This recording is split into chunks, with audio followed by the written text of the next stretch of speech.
Hi ನಮಸ್ಕಾರ everyone, ನಾನು Krithika.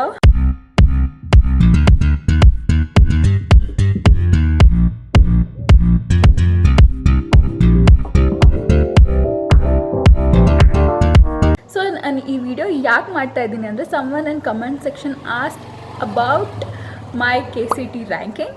So ನಾನು ಅಂದ್ಕೊಂಡೆ ಯಾಕೆ ನಾನು ನನ್ನ 11-12 ಜರ್ನಿನ ಶೇರ್ ಮಾಡ್ಬೋದು, ಬಿಕಾಸ್ ಇದು ತುಂಬ ಒಳ್ಳೆಯ ಸಮಯ. ಯಾಕಂದರೆ ಎಲ್ಲರಿಗೂ JEE ರಿಸಲ್ಟ್ ಬಂದಿರುತ್ತೆ ಆ್ಯಂಡ್ 12th ಎಕ್ಸಾಮ್ ಬರಿತಾ ಇರ್ತೀರಾ ಆ್ಯಂಡ್ KCTನೇನು ಬರಿತೀರಾ. ಸೊ ಆಲ್ ದ ಬೆಸ್ಟ್ ಯಾರ್ಯಾರಿಗೆಲ್ಲ 12th ಎಕ್ಸಾಮ್ ಬರಿತಾ ಇದ್ದೀರಾ. So do your best. ಯಾರ್ಯಾರು ಪಾಸ್ ಆಗಿದ್ದೀರೋ ಅವ್ರಿಗೆಲ್ಲ ಕಂಗ್ರ್ಯಾಚುಲೇಷನ್ಸ್. ಯಾರ್ಯಾರು ಫೇಲ್ ಆಗಿದ್ದೀರೋ don't worry guys, you have KCT. So let start. So ನಾನು 11th PCMC ಸ್ಟ್ರೀಮ್ ತೊಗೊಂಡಿದ್ದೆ. That is nothing but physics, chemistry, maths and computer science. ನಾನು KCTನ ಅಷ್ಟೊಂದು ಕಾನ್ಸಂಟ್ರೇಟ್ ಮಾಡ್ತಾ ಇರಲಿಲ್ಲ because I was in to JEE. 11th preparation start ಮಾಡಿದ್ದೆ. It was all self study. So ನಾನೆಲ್ಲ research ಮಾಡಿಕೊಂಡು ಯೂಟ್ಯೂಬಲ್ಲೆಲ್ಲ ಸರ್ಚ್ ಮಾಡಿ ಯಾವ್ದು ಬೆಸ್ಟ್ ಕೋಚಿಂಗ್ ಸೆಂಟರು ಅಂತ ಎಲ್ಲ ಹುಡ್ಕೊಂಡಿದ್ದೆ. ಸೊ ಆ್ಯಲನ್ಗೆ ಹೋಗ್ಬೇಕು ಅಂದ್ಕೊಂಡಿದ್ದೆ ಬಿಕಾಸ್ ಅಲ್ಲಿ ಎಲ್ಲರೂ ರ್ಯಾಂಕ್ 1, ರ್ಯಾಂಕ್ 2 ಆ ಥರ ಎಲ್ಲ ಇರ್ತಾಯಿದ್ರು ಅಲ್ವಾ. ಸೊ ನಾನು ಅಂದ್ಕೊಂಡಿದ್ದೆ ಸೊ ಆ್ಯಲನ್ಗೆ ಹೋಗೋಣ ಅಂತ ಅಂದ್ಕೊಂಡಿದ್ದೆ. But life add another plan. As my father is a cab driver, he couldn't afford the fees of Allen. So ನಾನು ಲಾಸ್ಟ್ ಸ್ಟೇಜಲ್ಲಿದ್ದೆ ವೇರ್ ಸ್ಕಾಲರ್ಶಿಪ್ ಎಕ್ಸಾಮ್ಸ್ ಎಲ್ಲ ಮುಗ್ದೋಗ್ಬಿಟ್ಟಿತ್ತು. So I wouldn't get a scholarship also. So I was not aware of it. So ನಾನೇ first in my family who is writing this competitive exam, who wrote this competitive exams and failed. So ಆಮೇಲೆ ನಾನು ಅಂದ್ಕೊಂಡೆ nothing can stop ಮಿ ಯಾರ್, I can take online courses available ಇದೆ like physics Vala. So ತುಂಬ ಚೆನ್ನಾಗಿ coaching ಕೊಡ್ತಾಯಿದ್ರು physics Vala ಯೂಟ್ಯೂಬಲ್ಲಿ. So ತುಂಬ availability ಇದೆ. ಸೊ ಆನ್ಲೈನ್ ಕೋರ್ಸ್ ಓದೋಣ ಆನ್ಲೈನಲ್ಲಿ ಓದೋಣ ಅಂತ ಅಂದ್ಕೊಂಡಿದ್ದೆ. ಬಟ್ ಅದು ಕೂಡ ದುಡ್ಡಿಲ್ಲ ಗುರು.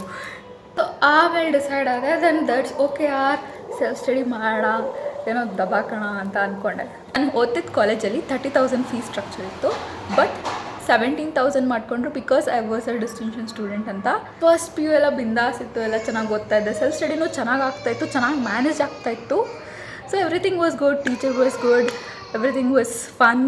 ಫಸ್ಟ್ PUವರೆಗೂ ನನ್ನ ಮೈಂಡಲ್ಲಿ ಇದ್ದರೆ ನಾನು JEE ಕ್ರ್ಯಾಕ್ ಮಾಡ್ತೀನಿ, IITಗೆ ಹೋಗ್ತೀನಿ, ಹೈ ಪ್ಯಾಕೇಜ್ ಜಾಬ್ ಸಿಗುತ್ತೆ, ಓ ಸೂಪರ್ ಲೈಫ್ ಸೆಟಲ್ ಅನ್ಕೊಂಡಿದ್ದೆ. ನನಗೆ ಎಷ್ಟು ಚೀಪ್ ಅನ್ನಿಸ್ಬಿಡ್ತು ಅಂದರೆ ನಿಮ್ಮ ಐ ವಾಸ್ ಇನ್ ಡಿಲ್ಲು. ಫಸ್ಟ್ PU ಆಯಿತು, ಸೆಕೆಂಡ್ PU ಕಾಲಿಟ್ಟೆ. ಸೆಕೆಂಡ್ PUನೂ ಹೀಗೆ ಇರುತ್ತೆ ಅಂದ್ಕೊಂಡಿದ್ದೆ. ಬಟ್ ಇಲ್ಲಿ ಬಂತು ದೊಡ್ಡ twist. Like so maths teacher ಅರ್ಧದಲ್ಲಿ ಕೈ ಕೊಟ್ಟೋದ್ರು ಆ್ಯಂಡ್ ಮ್ಯಾಥ್ಸ್ಗೆ ಟೀಚರ್ ಇರಲಿಲ್ಲ. ಫಿಸಿಕ್ಸ್ ನೆಟ್ಟಿಗೆ ಅರ್ಥ ಆಗ್ತಾ ಇರಲಿಲ್ಲ ಆ್ಯಂಡ್ ಎವ್ರಿಥಿಂಗ್ ವಾಸ್ ಬ್ಯಾಡ್. ನನಗೆ ನನ್ನ ಮೇಲೆ ತುಂಬ ಡೌಟ್ ಬಂದುಬಿಡ್ತು. Can I clear JEE? Can I JEE ಬಿಡು, KCT ಆದರೂ ಮಾಡೋಕ್ಕಾಗ್ತಾ ನನ್ನ ಕೈಯಲ್ಲಿ ಅಂತ ಅನಿಸ್ಬಿಡ್ತು. But for 17K what do expect? JEE exam time, January time, ಓಕೆನಾ. ತುಂಬ ಸೆಲ್ಫ್ ಡೌಟ್ಸ್ ಇತ್ತು. ಯಾಕಂದರೆ the major reason was my self study. I was doing self study. So ನಾನು ಎಕ್ಸಾಮ್ ಸೆಂಟರ್ಸಲ್ಲಿ ಬಂದಿರೋರೆಲ್ಲ they were from Chaitanya, Allen, PW. So I was like ನಾನು ಯಾರಲ್ಲೂ ಇಲ್ಲ, ಯೂಟ್ಯೂಬ್ ಚಾನಲ್ ಅಲ್ಲಿ ಓದ್ಕೊಂಡು NCERT ಓದ್ಕೊಂಡು ಬಂದಿದ್ದವಳು. ಬಟ್ ಆದ್ರೂ ಕ್ಲಿಯರ್ ಮಾಡ್ಬೋದಿತ್ತು. ಬಟ್ ಸೆಲ್ಫ್ ಸ್ಟಡಿ ಮಾಡ್ತಾ ಇರೋದ್ರಿಂದ ಗೈಡ್ ಮಾಡೋರಿರಲಿಲ್ಲ, ಪ್ರಾಪರಾಗಿ ಗೈಡ್ ಮಾಡೋರಿರಲಿಲ್ಲ and structured way of learning ಇರಲಿಲ್ಲ. ಯಾವ್ದು ಓದಬೇಕು, ಯಾವ್ದು ಓದಬಾರ್ದು, ಮತ್ತು ಎಕ್ಸಾಮ್ಸಿಗೆ ಕರೆಕ್ಟಾಗಿ ಇದನ್ನೇ ಇದು ಮಾಡಬೇಕು ಅಂತ ಇರುತ್ತಲ್ವ. ಸೊ ಅದು ನನಗೆ ಗೊತ್ತಿರಲಿಲ್ಲ ಆ್ಯಂಡ್ ಯಾವುದಾದೋ ಏನೇನೋ ನನಗೆ ಬಂದಿದ್ದು ನಾನು ಹೊತ್ಕೊಂಡು. ಆ್ಯಂಡ್ ಜಾಸ್ತಿ ಮೋಟಿವೇಶನ್ ಇಶ್ಯೂಸ್ ಇತ್ತು. Like my seniors were like ಒಬ್ಬೊಬ್ಬರು ಆಗುತ್ತೆ, ಒಬ್ಬೊಬ್ಬರು ಆಗಲ್ಲ. Like like Lad of motivation issues.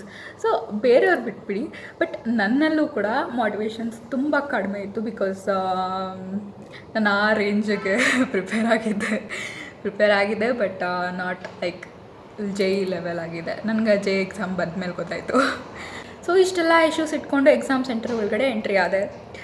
So check in ಆಗ್ತಾಯಿದ್ದೀನಿ ಆ್ಯಂಡ್ ನನ್ನ ಫುಲ್ ಅಳು ಬರೋ ಥರ ಆಗ್ಬಿಟ್ಟಿದೆ. ಲೈಕ್ ಟೆನ್ಷನ್ಗೆ ಫುಲ್ ಐ ಆಮ್ ಲೈಕ್ ಅಳು ಬರ್ತಾಯಿಲ್ಲ ಬಟ್ ಅಳು ಬರ್ತಾಯಿದೆ, ಆ ಥರ ಸಿಚುವೇಶನ್ ಇತ್ತು. ಸೊ ಚೆಕ್ ಇನ್ ಆಯಿತು, ಇನ್ನೇನು ಕಣ್ಣಲ್ಲಿ ನೀರು ಬರ್ತಾ ಇತ್ತು ಆ್ಯಂಡ್ ನಮ್ಮಪ್ಪ ಎಕ್ಸಾಮ್ ಸೆಂಟ್ರ್ ಹಿಂದ್ಗಡೆಯಿಂದ ಆಲ್ ದಿ ಬೆಸ್ಟ್ ಅಂತ ಅಂದರು.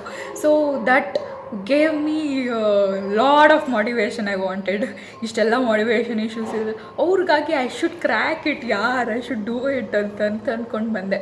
ರಿಸಲ್ಟ್ ಬಂತು, it was like 71% guys.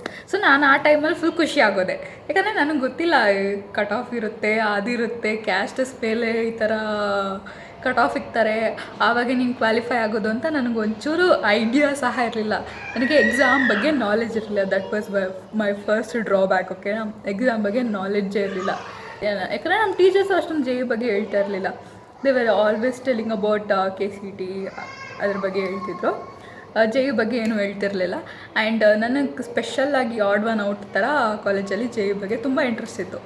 Self study ಮಾಡಿಕೊಂಡು ನನಗೆ 71% ಬಂದಿದೆ. So I was very happy. ಆಮೇಲೆ ಬಂದು ಕಟ್ ಆಫ್, ಓ ಮೈ ಗಾಡ್. ನಾನು OBC ಆಗಿರೋದ್ರಿಂದ 79% ಕಟ್ ಆಫ್ ಇಟ್ಟಿದ್ರು, ಬಟ್ ನಾನು 71 ಆಗಿರೋದ್ರಿಂದ ಐ ಡಿಡೆಂಟ್ ಕ್ವಾಲಿಫೈ. ಸೊ JELಗೆ ಹೋಗಿ ಮುಕ್ತಾಯ ಆಗೋಯ್ತು. So it is my bad guys.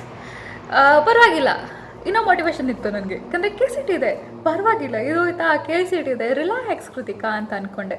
ನನ್ನ ಕೈಯಲ್ಲಿ ಎಷ್ಟಾಗುತ್ತೋ ನಾನು ಅಷ್ಟು ನನಗೆ ಮೋಟಿವೇಶನ್ ಕೊಟ್ಕೊತಾನೇ ಇದೆ. ಎಷ್ಟು ಅಂದ್ಕೊಂಡ್ರೆ ಏನಂತೆ, God has something Hales in his plans.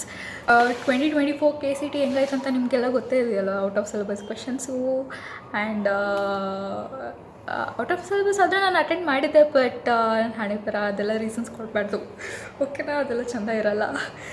But ನಾನು ಚೆನ್ನಾಗಿ ಪ್ರಿಪೇರ್ ಆಗಿಲ್ಲ ಅಂತಲೇ ಹೇಳ್ತೀನಿ. ಔಟ್ ಆಫ್ ಸಿಲೆಬಸ್ ಅಂತೆಲ್ಲ ಹೇಳಬಾರ್ದು, because I don't want to give the reasons. ನಾನು ಚೆನ್ನಾಗಿ ಪ್ರಿಪೇರ್ ಆಗಿರಲಿಲ್ಲ, ಅಷ್ಟೊಂದು ಎಕ್ಸಾಮ್ಸ್ಗೆ ಬೇಕಾಗಿರೋ ಅಷ್ಟು ಪ್ರಿಪೇರ್ ಆಗಿರಲಿಲ್ಲ, ಯಾವ ಗೈಡೆನ್ಸ್ ಇರಲಿಲ್ಲ. ಸೊ ನನ್ನ ರಿಸಲ್ಟ್ ಬಂದಿದ್ದು, ನನ್ನ ರ್ಯಾಂಕಿಂಗ್ ವಾಸ್ 1 lakh ಸಮಥಿಂಗ್. ಆವಾಗ ಆ ಸಿಚುವೇಶನ್ ಹೇಗಿತ್ತಂದರೆ ಹೋಪ್ಲೆಸ್ ಸಿಚುವೇಶನ್, ಯಾವ ಹೋಪ್ ಕೂಡ ಇಲ್ಲ. ಸೊ ಈ KCT ರಿಸಲ್ಟ್ ಬಂದಿದ್ದರಿಂದ ನನಗಿದ್ದ ಸ್ವಲ್ಪ ಮೋಟಿವೇಶನ್ ಸಹ ಭಸ್ಮ ಆಗೋಯ್ತು. ಬೋರ್ಡ್ಸ್ ರಿಸಲ್ಟು ಕೆಟ್ಟದಾಗ ಬಂದಿತ್ತು, 87% ಬಂದಿತ್ತು. It was still a distinction, but not good for a science student, because 90+ ಬಂದಿದ್ರೆ so I would have get a better ranking in KCT and I would have got a better college. But my bad, ಬೋರ್ಡ್ಸಲ್ಲೂ ಚೆನ್ನಾಗಿ ಬಂದಿಲ್ಲ. ನಾನೆಲ್ಲ ಕರೆಕ್ಟಾಗೇ ಬರ್ತಿದ್ದೆ, ಎಲ್ಲ ಚೆನ್ನಾಗೇ ಬರ್ತಿದ್ದೆ ಬೋರ್ಡ್ಸಲ್ಲಿ, but ಬೋರ್ಡ್ಸಿಗೆ ಬೇಕಾಗಿದ್ದಂಗೆ ಬರ್ತಿರಲಿಲ್ಲ ಅಷ್ಟೇ. ನನಗೇನಂದರೆ 1 ಲಕ್ಷ ಬಂದುಬಿಟ್ಟಿದೆ. ಸೊ ನನಗೆ ಯಾವ ಕಾಲೇಜು ಸಿಗೋಲ್ಲ ಇನ್ನು. ಸೊ ಇಷ್ಟೇ ಇಂಜಿನಿಯರಿಂಗ್ ನಂದು. ಇಂಜಿನಿಯರಿಂಗ್ ನಾನು ಮಾಡೋಕ್ಕೆ ಆಗೋಲ್ಲ, ಸರಿ ಲಾಂಗ್ ಟರ್ಮ್ ತೊಗೊತೀನಿ ಅಂದ್ಕೊಂಡೆ. ಇದ್ರ ಜೊತೆಗೆ ರಿಲೇಟಿವ್ಸ್ ಬೇರೆ, ನನ್ನಲ್ಲಿ ಇರಲಿ ಮಧ್ಯದಲ್ಲಿ ಅಂತ. ನನಗೂ ಸೆಲ್ಫ್ ಡೌಟ್ ಬಂದುಬಿಡ್ತು. ವಾಟ್ ಯು ಡಿಡ್ ಕೃತಿಕಾ, ಇಷ್ಟೊಂದೆಲ್ಲ ಹಾರ್ಡ್ ವರ್ಕ್ ನನಗೆ ಬೇಕಾಗಿತ್ತಾ ಅಂತ ಅನಿಸ್ಬಿಟ್ಟು. ನಾನು ತುಂಬ ಕನ್ಫ್ಯೂಷನಲ್ಲಿದ್ದೆ. BCA ಮಾಡಲ, ಇಂಜಿನಿಯರಿಂಗೇ ಮಾಡಲ. ಇಂಜಿನಿಯರಿಂಗ್ಗೆ ಹೋದರೂ ಮ್ಯಾನೇಜ್ಮೆಂಟ್ಗೆ ಹೋಗಬೇಕು. ಮ್ಯಾನೇಜ್ಮೆಂಟಲ್ಲಿ 3 lakhs 4 lakhs ಅಬೋನೇ ವರ್ಷಕ್ಕೆ ಫೀಸ್ ಇರುತ್ತೆ. ನಾವಪ್ಪ ಅಷ್ಟೊಂದು ಕಟ್ಟೋಕ್ಕಾಗಲ್ಲ, ಐ ನೋ. ಆ್ಯಂಡ್ BCAದಲ್ಲಿ ಸ್ವಲ್ಪ ಕಡಿಮೆ ಇದೆ, 1 lakh ಹಂಗೆ ಕೊಟ್ಟರು BCA ಕೋರ್ಸ್ ಮಾಡ್ಬೋದು. So I will do BCA ಅಂತ ಅಂದ್ಕೊಂಬಿಟ್ಟಿದ್ದೆ. Full confusion. ಆದರೂ ಕನ್ಫ್ಯೂಷನ್, ಇಂಜಿನಿಯರಿಂಗ್ ಮಾಡಲ, BCA ಮಾಡಲ, ಇಂಜಿನಿಯರಿಂಗ್ ಮಾಡಲ, BCA ಮಾಡಲ ಅಂತ. ಒಂದು ಸತಿ ಜ್ಯೋತಿ ಮನೆಗೆ ವಿಸಿಟ್ ಮಾಡ್ಕೊಂಡು ಬಂದೆ. ಅವ್ರ ಅಮ್ಮ ಹೇಳಿದ್ರು, 2 ವರ್ಷ ನೀವು ಇಂಜಿನಿಯರಿಂಗ್ ಮಾಡಬೇಕು ಅಂತ ಕಷ್ಟಪಟ್ಟು ಓದಿದ್ಯಾ, so why do you stop, ಯಾಕೆ BCA ತೊಗೊತೀಯಾ, ಅಪ್ಲೈ ಮಾಡಿ ನೋಡು, ಕೌನ್ಸ್ಲಿಂಗಲ್ಲಿ ಸಿಕ್ಕರೂ ಸಿಗ್ಬೋದು ಅಂತ ಹೇಳಿದ್ರು. ಅವ್ರ ಅಮ್ಮಾಯಿಂದ ಸ್ವಲ್ಪ ಮೋಟಿವೇಶನ್ ತೊಗೊಂಡು ಸೊ ನಾನು ಕೌನ್ಸ್ಲಿಂಗ್ಗೆ ಅಪ್ಲೈ ಮಾಡಿದೆ. ಸೊ ಕೌನ್ಸ್ಲಿಂಗಲ್ಲಿ my luck, I got SSIT. IIT ಕಾಲೇಜಸ್ಗೆ ಹೋಗಬೇಕು ಅಂತ ಅಂದ್ಕೊಂಡಿದ್ದೆ, ಬಟ್ Tier 1 ಕಾಲೇಜಸ್, Tier 2 Tier 1 ಕಾಲೇಜ್ ಸಿಕ್ಕಿದೆ. ಬಟ್ ಕಾಲೇಜ್ ಸಿಕ್ತಲ್ವಾ, ನಾನು ಫಸ್ಟ್ ಅಂದ್ಕೊಂಡಿದ್ದೆ ನಾನು ಕಾಲೇಜೇ ಸಿಕ್ಕಲ್ಲ, ಇಂಜಿನಿಯರಿಂಗೇ ಮಾಡಲ್ಲ ಅಂದ್ಕೊಂಡಿದ್ದೆ. ಬಟ್ ಇಂಜಿನಿಯರಿಂಗ್ ಸಿಕ್ತಲ್ವಾ, ಯಾವ ಬ್ರಾಂಚ್ ಆದರೆ ಏನು, ಪಟ್ಟಿದ ಹಾರ್ಡ್ ವರ್ಕು ವ್ಯರ್ಥ ಆಗಲಿಲ್ಲ. ಯಾವುದೋ ಒಂದು ಕಾಲೇಜ್ ಆದರೂ ಸಿಕ್ತು ಇಂಜಿನಿಯರಿಂಗ್ ಓದೋಕ್ಕೆ. ಫುಲ್ ಕಳ್ಕೊಂಡಿದ್ದು ಹೋಗಿ ಮತ್ತೆ ವಾಪಸ್ ಬಂತು. ಸೊ ನಾನು ಅಂದ್ಕೊಂಡೆ ಈಗ ಇಂಜಿನಿಯರಿಂಗ್ ಚೆನ್ನಾಗಿ ಮಾಡೋಣ, ಜಾಸ್ತಿ ಹಾರ್ಡ್ ವರ್ಕು ಮಾಡೋದು ಬೇಡ, ಏನೂ ಮಾಡ್ದಿರ ಇರೋದು ಬೇಡ, ಏನಾದರೂ ಒಂದು ಮಾಡೋಣ ಅಂತ ಬಂದೆ. ಸೊ ಅರ್ಥ ಆಯಿತು, ಲೈಕ್ ಫಿಯರ್ ಇಸ್ ನಥಿಂಗ್. ಭಯ ಪಟ್ಟರೆ ಏನೂ ಆಗಲ್ಲ. So fear has 2 choices, forget everything and run, or face everything and rise. So ಈಗಲೂ ನೀವೆಲ್ಲ ತುಂಬ ಡಿಸಪಾಯಿಂಟ್ ಆಗಿದ್ದರೆ, ರಿಸಲ್ಟ್ ಬಂದಿದೆ ಸೊ ಚೆನ್ನಾಗಿ ಬಂದಿಲ್ಲ ಅಂತ ಡಿಸಪಾಯಿಂಟ್ ಆಗಿದ್ದರೆ, ಸೊ ನನಗೆ ಬೇಕಾಗಿದ್ದ ಕೋರ್ಸ್ ಸಿಗಲಿಲ್ಲ ಅಂತ ಡಿಸಪಾಯಿಂಟ್ ಆಗಿದ್ದರೆ, don't worry. So every courses R fantastic. ನಾನೇ ಒಂದು ವೇ ಮಾಡ್ಕೊಂಡಿದ್ದೆ, ನಾನು IITಗೆ ಹೋಗಿ ಆಮೇಲೆ ಮಾಡ್ತೀನಿ ಅಂತ. ಬಟ್ ದೇವರು ನನಗೆ ಇನ್ನೊಂದು ವೇ ತೋರಿಸಿದ್ದಾನೆ. ಬಟ್ ಎರಡರದ್ದು ಫೈನಲ್ ಡೆಸ್ಟಿನೇಷನ್ ಒಂದೇ. But I am happy with it, I am living in it, I am learning and I am growing. So ಇದೇ ಮೋಟಿವೇಶನ್ ನೀವು ಇಟ್ಕೊಳ್ಳಿ and don't disappoint by your result, everything is for good.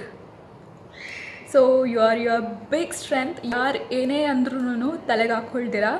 So do your best and it's your life ಯಾರ್. Have a fun. So that's it for today guys. ನಾನು ಅನ್ಕೊತೀನಿ ನಾನು ನಿಮಗೆ ಹೇಳಬೇಕಾಗಿರೋ message ನಿಮ್ಗೆ ತಲುಪಿದೆ ಅಂತ. ಸೊ ಈ ವಿಡಿಯೋ ನಿಮ್ಗೆ ಇಷ್ಟ ಆಗಿದ್ದರೆ ನೀವು ಲೈಕ್ ಮಾಡಿ ಆ್ಯಂಡ್ ನಿಮ್ಗೆ ಯಾರಾದರೂ ಸಿಬ್ಲಿಂಗ್ಸ್ 11th 12th ಅಲ್ಲಿ ಅಥವಾ ಈ ಥರ ಜೆ ಇ ಅಥವಾ ನೀಟ್ ಏನಾದರೂ ಕಾಂಪಿಟೇಟಿವ್ ಎಕ್ಸಾಮ್ಸ್ ಬರೀತಿದ್ರೆ ಸೊ ಅವ್ರಿಗೆ ಪಕ್ಕ ಶೇರ್ ಮಾಡಿ and subscribe my channel. Bye bye, meet you in my next video.